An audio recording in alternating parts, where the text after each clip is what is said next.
Hello guys, मैं हूँ dietitian Devika. Guys, आज मैं बात करूँगी वेट लॉस के बारे में। तो वेट लॉस एक्चुअली में कॉम्प्लिकेटेड नहीं है जितना आप लोग समझते हो। इसके पीछे एक सिंपल सी साइंस है। अगर आप उसको फॉलो करोगे तो आप देखेंगे आपका धीरे धीरे वेट चला जाएगा। आपको क्या करना है, आपको अपनी कैलोरीज डेफिशिएट करनी है। अब आप बोलोगे कैलोरी डेफिशिएट क्या होता है? इसमें क्या होता है कि कैलोरी जैसे आप जितनी खा रहे हो उससे हमें थोड़ा कम करना है।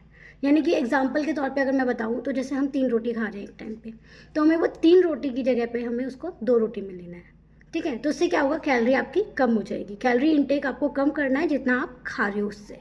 देन उसके बाद आपको 3 रूल्स आपको फॉलो करने हैं। अगर आपने ये 3 रूल्स अच्छे से फॉलो कर लिए तो आप देखोगे आपका जो वेट है वो नेचुरली धीरे धीरे धीरे कम होने लगेगा।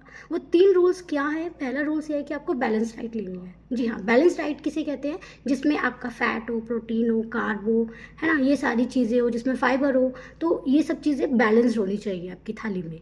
देन उसके बाद आपको दूसरा क्या रूल लेना है? आपको प्रॉपर स्लीप लेनी है। हाँ, प्रॉपर नींद लेनी है। ये नहीं है कि आप लेट नाइट जाग रहे हो और नींद पूरी नहीं हो रही है आपकी, तो जो साइकिल होती है ना हमारे शरीर की, वो बिगड़ जाता है। तीसरा आपको ये करना है कि आपको अपनी जो एक मूवमेंट रखनी है बॉडी की। हाँ, आप हल्की फुल्की एक्सरसाइज कर सकते हो, वार्म अप कर लिया या योगा कर लिया या वॉकिंग कर ली। आपको ये 3 चीज़ें आपको अच्छे से फॉलो करनी है। तो गाइज, अगर आप ये 3 रूल्स फॉलो करते हैं तो आप देखना आपकी धीरे धीरे धीरे जो वेट है वो नेचुरल तरीके से कम होने लगेगा। तो गाइस, उससे क्या होगा, आप इस तरीके से वेट लॉस करोगे तो सबसे पहले आपका वेट बाउंस बैक नहीं होगा, वापस नहीं आएगा। अधिकतर लोग क्या करते हैं, वेट लॉस जर्नी में सब कुछ छोड़ देते हैं खाना, और फिर अचानक से जब वेट उनका जो अचीव कर लेते हैं गोल, देन उसके बाद वो अपनी नॉर्मल लाइफ पे आ जाते हैं, वो सब कुछ खाते हैं। देन क्या होता है, ऑल ऑफ सडन उनका वेट बाउंस बैक हो जाता है। तो गाइज, अगर आपको चाहिए कि आपको क्या खाना है क्या नहीं खाना है, मैं प्रॉपर गाइड करूँ, तो गाइज मेरे चैनल को फॉलो करें, लाइक करें, शेयर करें। Thank you.